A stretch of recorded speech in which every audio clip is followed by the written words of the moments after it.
Hello and welcome to a brand new episode of the TraxionGG podcast. Today we're going to be talking about motorcycle games and sim racing.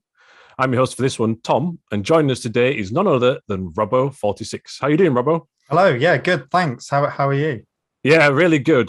This has been on my list for quite a while because I would like to talk more about motorcycle racing games and sims.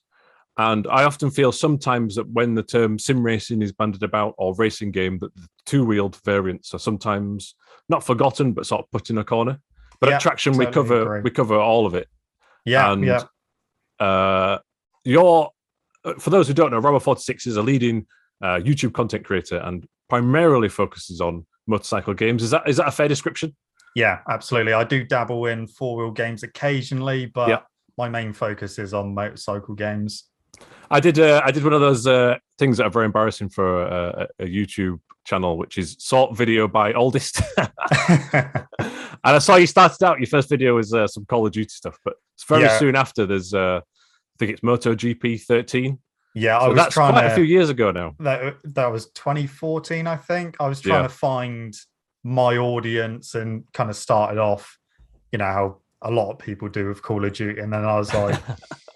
I need a game that I'm good at, and not a lot of people were doing. So I went with MotoGP, and that's pretty much how I started. Yeah, I'm gonna guess that the 46 in your username there is to do with Valentino Rossi. Absolutely, I'm just going out on a limb there. Yeah, a wild guess. I mean, the background's maybe a bit of a clue. Yeah, for those listening on the audio version, Robbo's got some lovely Valentino Rossi themed artwork and MotoGP themed artwork in the background of shot. And actually, we're recording this in the just after the recent round of MotoGP at the Red Bull Ring. That was good fun. That was a hell of a race. Absolute chaotic at the end, and this is why I love MotoGP. It's so unpredictable at the moment.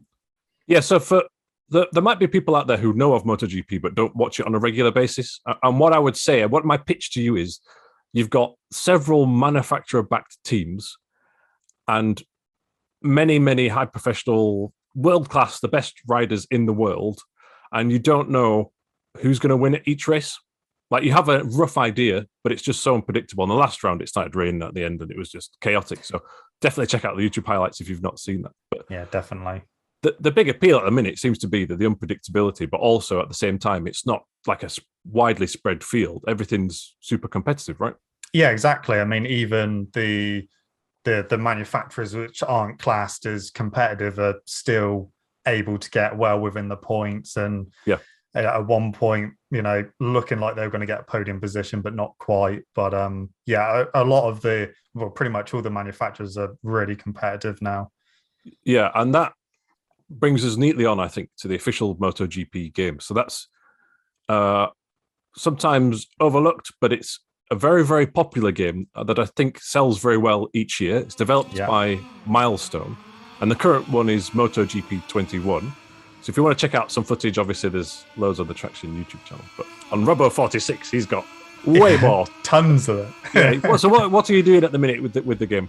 So at the moment, I've recently finished a career mode on the Series X, which is basically running your own team, having your own sponsors and stuff. And I've just started a new career on the PS5 where I'm using only official teams.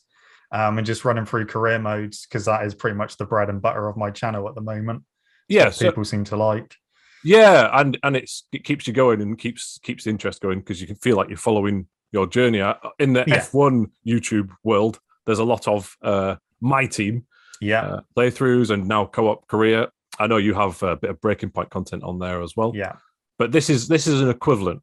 And so it's called the career mode in MotoGP, but it's very similar in some respects to how the F1 games play out in terms of career structure, although there are some differences. So I think it was like 50 odd episodes was your Xbox Series X first career playthrough, right? Yeah, I think it was. It might be more, actually, because I tried to use different manufacturers in the MotoGP category. So I worked my way through Moto3 up to Moto2 and then up to MotoGP, and I'll stay in MotoGP and swap between manufacturers just to kind of keep things fresh and to see kind of how the differences between the motorcycles in the game as well. Yeah, when you really get into the nuances of pretty much any decent motorcycle game, the bikes do behave differently, through the corners, under braking, acceleration. Maybe if you're new to it, you might feel like, oh, they all kind of feel the same, but actually there's quite a lot of difference. We'll cover that in a game that we'll discuss in a bit. What are your overall impressions of the MotoGP 21 game? They're mainly good. I do have some gripes with it. One of them being the curbs. Right. It's something that a lot of people have been frustrated about and asking Milestone to fix, because if you watch any MotoGP race, take the race the weekend at the Red Bull Ring, for example, coming out the final corner, all of the riders on the exit use the outside curb. Yeah. And I mean, the curb, it almost looks like it's just painted onto the track. I think it is. I feel like it is, yeah. But on the game, it is so bumpy that if you use that curb, you lose so much time and drive coming out the corner. And it's most of the curbs on the game are like that, which are very frustrating. So there are some, and I would agree with that. And also, I feel like I think it might have been MotoGP 20 that first introduced it, or it could have been 19, maybe 20, I think. For those new to it or just jumping in or not really serious about it, a lot of people find a challenge with how to slow down the top class of bikes. Yeah. I don't know if you've experienced that, but certainly sometimes it can be very hard to not stoppy, which is where the rear wheel lifts in the air. Yeah, I do have a lot of people constantly asking me for tips on braking and... Yeah, because you seem to have it pretty much locked down in your videos there. Nice. Is it a case of braking quite hard early on and easing off, or a mixture of the two? Or it's a mixture of the two, because what you got to bear in mind is the weight transfer on the bike, coming from the rear, from accelerating to hard braking, all of that weight's getting pushed to the front. So the rear wheel does come up in the air. It comes up more on the game than in real life. In real life, it kind of skims. It seems to be. Yeah. The tarmac, but it's a case of obviously braking when you're upright, because if you're braking when you're leant over, you're more than likely going to lose the front. I tend to use a bit of rear brake as well to help slow which you can map down to a different button, right? Yeah, absolutely. Or you can use joint brakes if you don't want to do that. And also pulling back on the left analog stick shifts your rider weight to the back of the seat. That also helps, stop the rear coming up in the air. And also downshifting at the right time if you're using a bit of engine braking, that also helps with the bike stopping. So it takes a bit of practice, and I think that's what frustrates a lot of people, because they may jump into MotoGP and just want to do a couple of races in an evening and might not want to do all the practices. I mean, there are some rider aids you can use to help, but in terms of getting better at the game, it does take some practice and some getting used to. It's a challenge for the developers, I think, because they'll probably want something that will provide a challenge and give those like yourself who will play the game for the full 12 months. Yeah. And those who, I don't know, might have downloaded MotoGP 20 on Game Pass or whatever and gone, what's this bike game? And then they're just crashing every 20 seconds. Yeah, I know there is a fine line between trying to make it, accessible for everyone, while also pleasing the people that play it quite a lot. And in terms of longevity, though, I do think personally the career is okay. There are other games out there that have flashier careers and modeled team managers and stuff like this, which MotoGP doesn't. But in terms of the breadth of the content in there, you're progressing through 3 different classes of MotoGP, which is no mean feat in its own right within the career. And you can have when you're in the top class, you can then manage your own team, but then also junior teams as well, right? Which so I love doing that. Yeah, it's a little bit weird, because if you go back, I think it was like MotoGP 16, or it might have been 17 or 18 actually, when they first introduced managerial career, you could have a teammate alongside you, no matter what class you're in. But they seem to have got rid of that. But now if you're in MotoGP, you can set up a junior team in Moto2 and Moto3. But you can't have a teammate with you in MotoGP, which is a bit weird, unless you're with an official team. Right. So then you can look after, you can even watch the races of the Moto2 and the Moto3, which can be very frustrating because the AI do some weird things. But yeah, and if you're in Moto 2, if you have enough money, you can have a junior team in Moto 3. So whichever category you're in, providing it's not Moto 3, you can have a junior team in the categories below you. Yeah, and another small element I liked as well, you've got like the choice of 2 calendars. Yeah. Like pre-COVID and post-COVID kind of. Yeah, exactly. Which some other, maybe like Formula One seems to be struggling a little bit with that. Obviously, I think they've had more track changes, but at least there's something in the MotoGP game, which I thought was quite a good touch. Yeah, it is. But again, because of the whole situation with the pandemic and everything, things have changed again in MotoGP. Yeah, so yeah, it's difficult for them to keep up with stuff. But very difficult. Yeah, it would be nice if they did eventually update it, but we'll wait and see. Do you have a favorite MotoGP game? Or is that like asking if you've got a favorite child or pet? Or I don't know. I can tell you my favorite MotoGP series, which was the Ultimate Racing technology on the original Xbox. Right. Which was who was that by? Climax. Right. Climax. I don't think they're going anymore. No, I don't think so. I mean, if I played it now, I'd probably say, "Oh, it doesn't stand up well" or anything. But the thing I liked about that is they kind of had fun with it. You could unlock some weird audio. I wouldn't say cheats, but just some like extras. So one of them was one of the developers making the engine noise when you're racing, which sounded a bit like the Crazy Frog. I've not come across that. It's a bit I'm less gonna have to look at it. Yeah, you should. There's also, I think it was MotoGP 3. There was a little Easter egg on, it was either Valencia or Catalonia. It was one of the Spanish tracks where there was almost like a hut that if you went off track and you went inside it, had all the pictures of the developers and stuff. And also with them, they didn't just stick with MotoGP. They also had, in the later games, they also had like street racing as well. So you could do the official MotoGP calendar. And then if you wanted to change, you could go on to do street racing as well, which was quite a nice touch. Not taking itself too seriously, but still having the authentic bits if you want it. Yeah. I mean, I probably wouldn't get on with the controls now because I think A was accelerate and X was brake. Oh, yeah. That was a thing back in the day, wasn't it? Yeah. And if you double tapped A, you would do a power slide around a corner. But I much prefer the controls now. But I think back then things were less buggy. And there were less problems with the games. But I mean, don't get me wrong, I'm still enjoying MotoGP games. Yeah, same. They're going in the right direction and everything. So I just think that they need to be a bit more polished when they come out.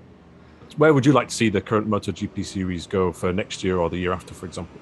So next year, I think a big thing, again, something that's been spoken to the developers a lot, is flag-to-flag races. Yep. So as we saw at the weekend, if it's deemed a flag-to-flag race, if it rains and the riders are out there on slick tires, they can then choose to come into the pit, swap bikes onto a bike with wet tires, and then continue the race, or stay out on slicks if you're Brad Binder and nearly crash but win. Yeah, exactly.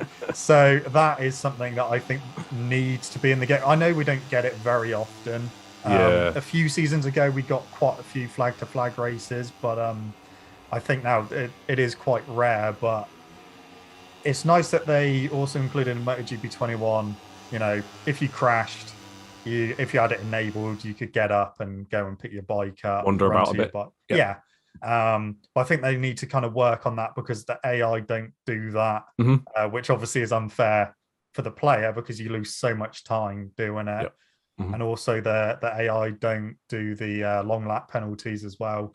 That's the more slightly weird one for me than the bike recovery. Because for me, I don't know, you might have a different thing, but if I'm just wanting to get through the career a bit or, because I obviously play multiple different games all the time, so I want to try and blast through. I'll try the bike recovery a bit and then I maybe turned it off. Yeah. So it didn't really affect me whether or not the AI were doing it or not. But it's when they're not doing the penalties and stuff, that's kind of a bit unauthentic a bit. But it's nice that the long lap penalty is there and you can have autopilot now if you want. Exactly. It's definitely a good base for next year. I don't know if you remember when MotoGP 21 first came out, the AI were cutting corners like nearly every track. They were crashing at nearly every corner as well. Yes. So for them not to then get the long lap penalty, I think was a bit strange when, I've had track limits warning for just being on the normal curb and not going on the green. Yep. Which is quite frustrating sometimes. Yeah, that is a good basis. And I think what you mentioned there could be good going forward. When you talked about flag-to-flag races as well, I find it slightly strange that, and let's move on to a different motorcycle game that everyone can get into now, which is a bit more accessible in terms of the way it rides, I think, anyway, and that's Ride 4. Yeah. Because there is dynamic weather in that game, and there are pit stops. Yeah. And MotoGP 21 is developed by I don't know if it's the same team, but the same company, certainly. Yeah. And some of the tracks carry across as well. They're in both games, like Algarve International or Portimao, as you might know it. Yeah. So that's a game that has, the ability to ride through the pits. You don't change bike, you refuel and stuff, but it feels like they're halfway there. Yeah, exactly. It could be a thing. Exactly. So again, with that, you just come into the pits, you choose what tyres you want to go on to. Yeah. So if it's a drying track, there is a little bug that sometimes it might look like there is a nice dry line. So you go to put slicks on, but the slick option isn't there. So then you kind of waste time doing a pit stop. But then obviously you choose how much fuel you put back into the bike. Obviously with MotoGP, they don't do refueling or anything. They literally just come off one bike and jump onto the other and then get going again. But yeah, they definitely got the base there to be able to put that into a MotoGP Something game. like that. Yeah. Yeah. And we mentioned Ride 4 briefly. Let's just quickly explain what that game is for the uninitiated. To me, it's analogous to Gran Turismo, but I think that's a fairly lazy comparison. In some respect, a very easy one to draw to, but basically it's mainly focused on road motorcycles, although there are superbikes and racing ones as you progress through. And you sort of earn credits and you buy them and you modify them and you progress through events. Have you had a good time with Ride 4? I have. I definitely enjoyed it a lot more than Ride 3. Ride 3, I found career was very grindy. Yeah. And you didn't get the best bikes until right at the end. And by that point, you had to do some events, which I'm not really that interested in, just to unlock some decent bikes. But yeah, Ride 4 was definitely another step forward. I know a lot of people compare it to like the Forza series. Yeah, that's another one, yeah. And yeah, there's a hell of a lot of bikes in there. I know that the season pass is coming to an end at the end of this. It's got to be the world's month. longest season pass. No, but not because there's also some free stuff in between there as well. Yeah, you got premium and you got the free stuff as well. Wow. So fair play for the support. Well, yeah, exactly. And I think right at the end, I will go through and just show everyone all the bikes in the game. Because, yeah, like I said, I think there's 2 more packs to come out, one more free one and one more premium one. And then that's it in terms of content for Ride 4. But, it's comparing it to MotoGP, the way that I kind of explain it to people is MotoGP, it's like the Formula 1 of motorcycle racing. It's not bikes you can go out and buy in a showroom or anything. Whereas with Ride 4, it's all road bikes. Yeah, there are racing versions of them as well. But there's so many bikes, there's so many tracks that you're bound to find something that you like in it. Yeah, the career is massive. It is. Well. If you measure value based on price per length of career, it's got a good ratio there, because every time there's new DLC or a free update, it adds an extra set of events to the career, right? And then you've got the endurance mode as well, which are very long races. I done one of the endurance modes, which was the Suzuka 8 hour. I streamed that for charity. Rather you than me, but I'm glad it was for charity. Well done. I know there are some which are like 12 hours around the full Nürburgring. I was like, I'm not doing that. That just sounds like hell to me. You see, that reminds me of Forza, but primarily the Gran Turismo games, where in the old days there were like 24-hour real-time races. Yeah. And so they're not for me. These 8-hour, 12-hour ones in Ride, but because they're there, I think that does appease certain people who go, the endurance races are only 40 minutes long. That's not an endurance race. Yeah, so if you want it, it's there. I was one of those people that in Ride 3, I was like, an endurance race is for 40 minutes. That's just a normal race length of any we've got what you wanted. Yeah, I know. No, I've done one race in it, and I'm just like, nah, this is... It would be nice. If I'm remembering rightly, in Gran Turismo, could you save during the race and come back? I'm not sure. I'm not sure if you could. I know certainly in the Formula One games at the minute, you can do that. And actually, this is a bit off topic, but the racing simulator game, Assetto Corsa Competizione, you can do online endurance races where you do a stint and then you switch it to another player online in the pits. Okay. And I kind of wish that might be very advanced, but if Ride 4 wants to continue with, if there's another Ride game and it's got better online and more endurance races, there could be something there, but I don't know. Yeah, I mean, that would be good. I mean, either, you come into pit and it might do like a quick save, so if you want to back out or whatever, but that might be quite complicated, or because endurance racing in real life, they do switch riders after that. They'll do like a certain stint. They'll come into the pit and they've got a team of like 3 or 4 riders depending on how long the race is. So even if it's an AI that takes over for a bit, so that you just got time to relax, you can go and do something, get a drink or whatever, providing the AI don't crash all the time. Yeah, because that would get very frustrating. If they certainly do that sometimes in that game, I think. Yeah, the final chicane at Suzuka for last time I played it, the AI was crashing every lap, I think. But anyway. Yeah, I think because also in Ride 4 you got both those final chicanes, so I think the AI get confused at which one they're braking you're probably for. Right. But yeah, very I would say still my opinion is it's still a fun game if you're absolutely, and it's more accessible than MotoGP. Yeah, but it's still got like endurance races and stuff. So if you want to dip in somewhere, I would say that's a good starting point. That is a good starting point. Yeah. And then also, my personal opinion was the Series X of PS5 versions were a good step forward over the PS4 and Xbox One versions. Yeah, the visuals are a lot nicer, I just felt. Yeah, I didn't actually play the base Xbox One or PS4 versions, but it's fine. But it's a nice step forward. It's definitely worth the investment of that. Yeah, definitely. So another game. This is releasing just a few days after another motorcycle game has been released, a brand new one from a new developer. So that's actually quite a rare thing, which partly spurred on this debate. That also uses motorcycles available that you can ride on the road, and that is Rims Racing. But unlike Ride 4, it's more of a simulator. Yeah. And it's really different.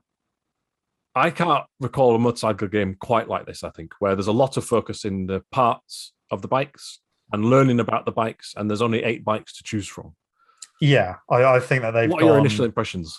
I know we played the preview version a few months ago, and the physics felt a bit stiff, and things like that. But I think that they have, with the full release, addressed those issues somewhat. Yep. But in terms of the modifications you can do to your bike is just, it's mind blowing. It's like you compare it to Ride 4, and you got a lot of customization you can do, but the fact that you can control taking the screws out, taking parts of the bodywork off, switching things over, it's almost like they've kind of combined it with Motorcycle Mechanic Simulator, which is coming out later this year as well, which is like along those kind of lines with customizing a bike, which in a racing game it's really nice to have. And as you said, I'm pretty sure it is the first bike game to do it in this way. I think like it's very difficult to I think a lot of gamers out there might look at a bike list or a car list in a game and go, oh well, this one's got 600 and that one's only got 500 and this has got 8. People, I see comments online going, oh, only 8 bikes, but the actual thing is it's actually got over 500, I think, licensed parts. Yeah. So it's more about the individual bits of a bike. Yeah. And you put on like Brembo brakes or Pirelli tires. And there are loads of brands I've never heard of for like all sorts of weird parts of the bike, really detailed in there. And that's actually where the detail and the quantity is. If you're looking for that, it's not in the number of complete bikes, it's in the number of parts. which then also affect performance and wear down over time, which is why you need to then go back in and spend your money on extra parts. Yeah, exactly. And I think people who are a bit put off about there only being 8 bikes, you can almost personalize whatever bike you go for. You can kind of personalize it to your needs. And you, as you said, you can do so much to them that, you know, if you race online, you might, like, say you use the Honda CBR 1000 RR. You go online, you come across someone who's using that bike as well, but they might have completely different parts on that bike. Yep. So in terms of performance and everything, it might be slightly different. And the good thing is as well, you change the exhaust over, the exhaust note changes as well. And I did test just before we came on this podcast that you can use slick tires on a full wet track, which is nice. I've not tested that yet. Yeah, it is, I'm not sure I want to really. It is quite fun, literally just spinning up all down the straight, and you know, a little touch of the throttle coming out of a corner in your high side. So it is nice to have that little detail in there as well. It's very much a simulation focused title, I feel. Yeah. In the way it rides, and then also with how much you need to set the bike up and change all the parts. I would say that, also as well, that there is a lot more, like you can choose the number of fingers you brake with, right? Yeah. Which is really detailed. And there's all sorts of rider customization if that's your bag as well, in terms of like the suit and the helmet and the gloves.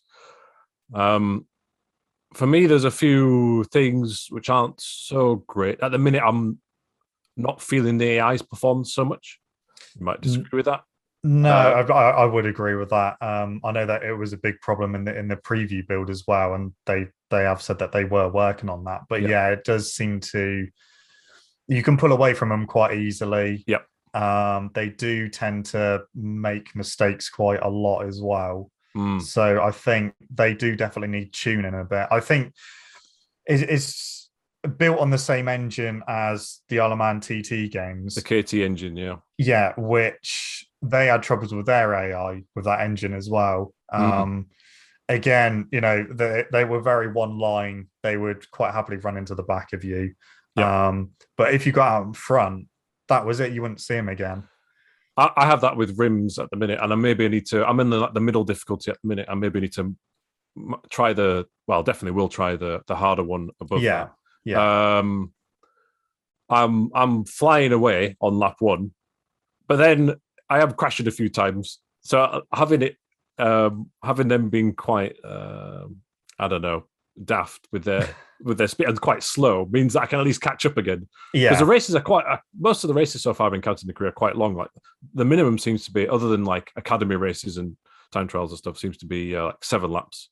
Yeah, I'm assuming further on the career it's going to get much longer because there are pit stops involved. Yeah, I think they will get longer. And again, with the pit stops, you can control, if you wish, what happens in the pits. That's so weird. It's like quick time events. So you have to like spin the left stick, and that puts the wheel on, and hold X, I'll tap it or something. Oh, they're all are they tap? No, it's like just holding down buttons, isn't it? To then put the fuel in, which again, it's different and weird. I think there was a Formula One F1 Championship edition had pit stops with like triangle, circle, X to cross. It reminds me of that in a way. Yeah, again, it's a nice little detail. Whether that gets annoying after we'll have a while. See. One of the little things that I'm not so sure about is the fact that, like, even in time trial, you have to ride out the pits. There doesn't seem to be a way to just start a quick lap straight away, which when you're just trying to set some lap times can be a little bit annoying. Yeah, it's nice to have that authentic option. Yeah, as an option, not like a mandatory thing. It can still be a sim if you want to just start a flying lap. Yeah, exactly. Yeah. You know, because if the option's there. So, that's the sort of thing that could be maybe potentially updated over time. Yeah, definitely. I like a lot of the tracks in the game, but some of the accuracy on some of the renderings, like Suzuka, is some of the corners near the start or how they do the elevation changes a bit wonky for me. I'd have to go back and double check. I feel like Ride 4 maps that track a bit better. I would agree with that. I think Ride 4's Suzuka is, I think turn 1 dips slightly, but it seems quite flat on rims. But all the corners are there. It's just some of the elevation changes are do need a bit of work, but I mean it's the team's first game, so exactly. We should touch upon that. So it's by Race Ward Studios, which is an all-new team based in Italy. Yeah, obviously there's Mad Cow, which covered a second, also in Italy, and then there's Milestone, also in Italy. Yeah. So what I mean, I suppose the nation loves MotoGP with Valentino Rossi being a hero and stuff, but there seems to be a lot of motorcycle gaming talent in Italy, and this is yet another one. Yeah, I think some of Race Ward as well are made up of ex Milestone employees as well. I think so. It's very interesting. I think it's refreshing in a way, and it's different, but it's a first effort, and therefore it's got potential. That'll be my diplomatic view of it. Exactly, and if they do a Rims 2 going forward, then I hope they do as well. Then I hope that that they can build on it, maybe introduce a few more bikes, obviously more tracks and stuff. And also, if it does better than expected, I would like them to see them get an official license, like the World Superbike license, because I know that I think it's Digital Tales have the mobile license for game. That. Yep. But I'm not entirely sure who has the license for consoles, because we haven't had a World Superbike game on consoles for years. Was it Milestone who used to do one? Yeah. Well, as well, right? Yeah, I definitely remember. Was it SBKX? Was that game? Yeah, that was probably my favourite one. Yeah, I enjoyed that game back in the day, but I haven't played it in recent times. No. But I'm with you there. There's space. Well, we're talking about lots of new motorcycle games. World Superbike seems to be a premier series that doesn't have a console or PC presence, which is a bit of a shame at the minute. Yeah, it is. I mean, I know that some people may say, it's quite a niche audience there for World Superbikes compared to the likes of MotoGP, which I guess it is, but it's still really good racing. The championship this year is closer than it's been for a very long time. I really struggle with that Turkish rider's name. Is it Turkish? Toprak Razgatlioglu. Yeah. It is quite. I don't know how the commentators say it. Toprak Razgatlioglu. I know. Every time I try to say it, I just call him Toprak, which is what a lot of them call him. What an amazing first name. Yeah, but I would like to see a developer like Race Ward Studio get given that chance with an official license to see what they could do with that. Yeah. We briefly touched upon the TT games. Now there's been two of these, the Ride on the Edge and Ride on the Edge 2. They haven't been around for a couple of years now. I think the last one was. Yeah, I don't know if Kiloton are working on one. If they were, what would you like to play, and what would you like to see in another TT game? I mean, the first one I had major issues with. The second, it seems to be a very Marmite game on all sides.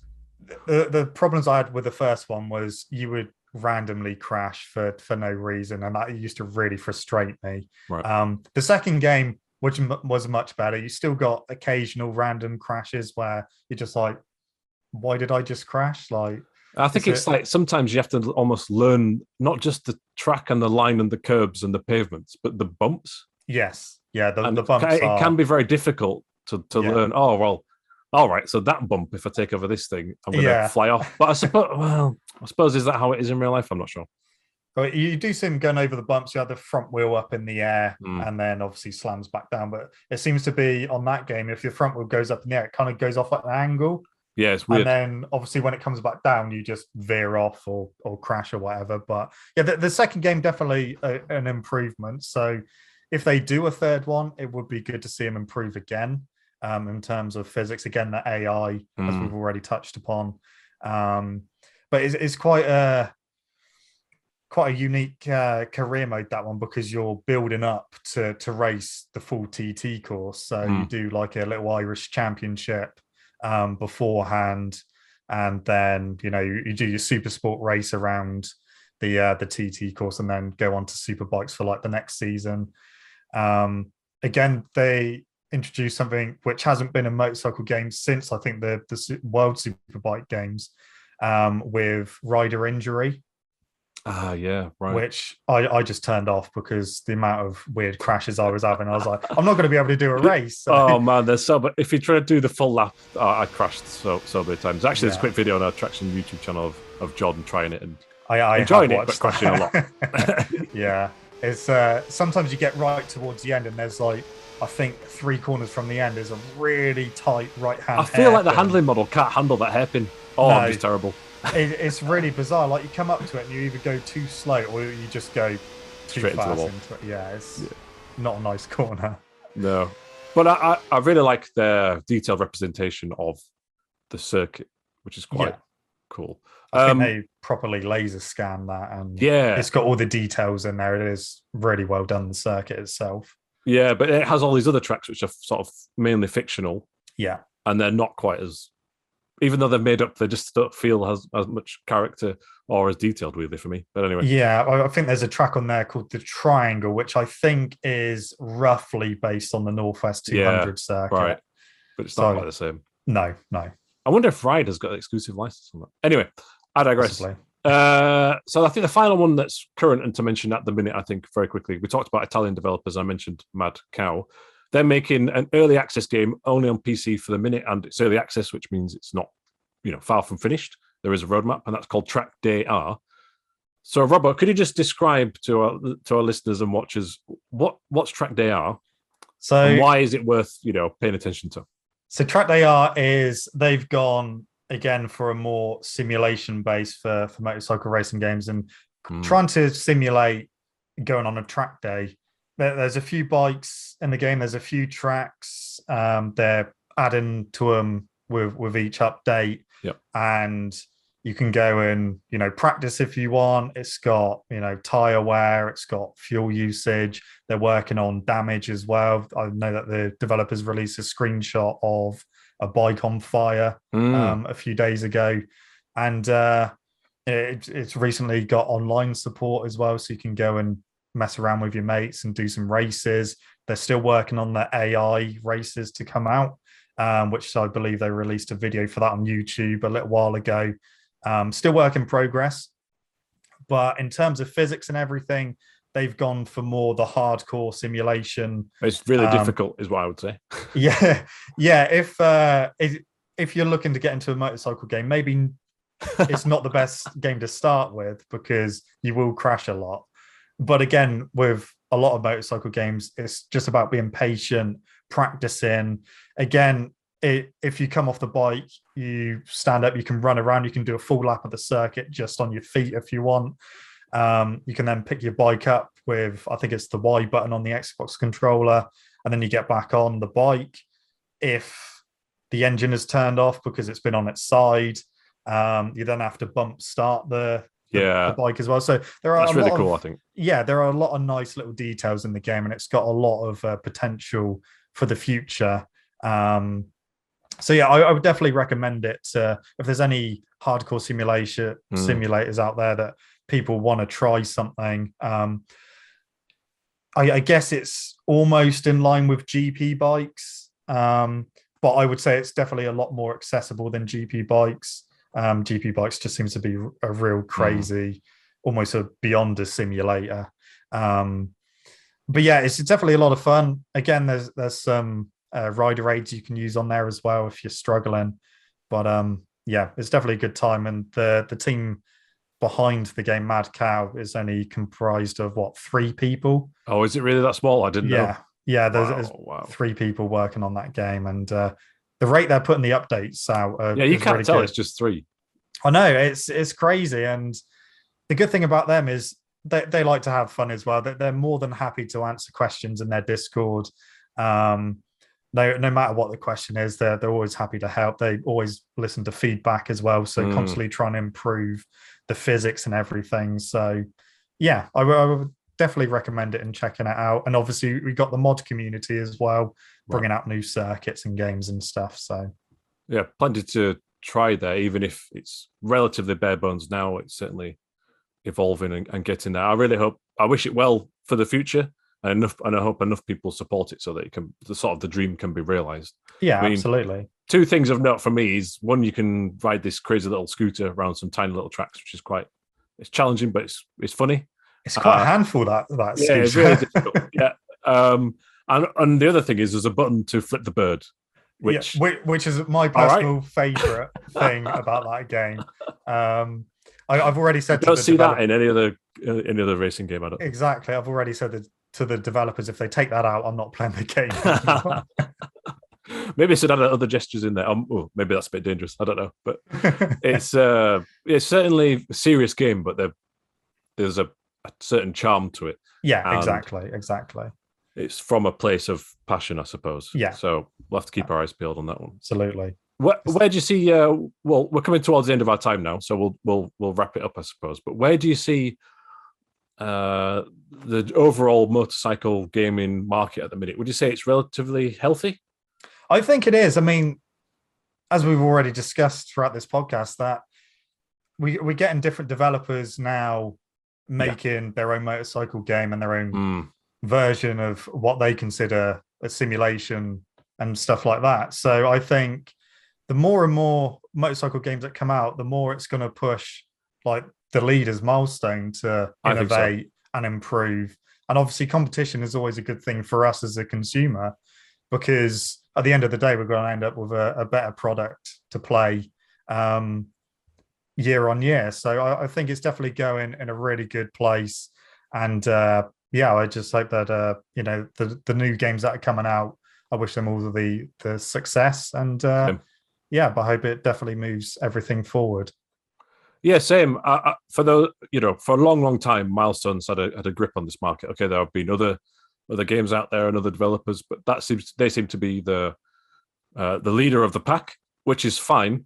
But they're obviously making like at least 3 yearly motorcycle games, because obviously we've not really touched upon it in this podcast. But there's the Supercross and MXGP, the motocross and supercross off-road dirt bike racing games that Milestone makes every year, alongside MotoGP, and then Ride seems to be, we'll see in the future, but every other year. Yeah. So that's a lot of. And they got Hot Wheels coming out as well. They've got Hot Wheels coming out as well. So it's a lot. A huge workload. And so it's good, I think, to have other developers like Race Ward and Mad Cow and Kiloton pushing them and releasing more games. And I think that only broadens the environment for everybody. Absolutely. As you said there. So, well, thank you very much for your time, Robo46. Where can people find you if they want to watch your content and follow you? So you can follow me on Twitter at Robo46, YouTube, also the same on Instagram. And of course on YouTube, I am just search for Robo46 and you'll find me. Yeah, so Robbo's got a huge amount of back catalogue to go through, but he's constantly playing and uploading new bike game content. So if you want to keep up with the world, do check him out. Thank you very much for your time, Robbo. Yeah, thank you for having me. It's been very enjoyable. If you're new to bike games or motorcycle games and you've got any questions, please on YouTube pop them in the comments. And also, if you're listening on the audio platforms, please do follow and subscribe. You can follow Traxion at TraxionGG on social media.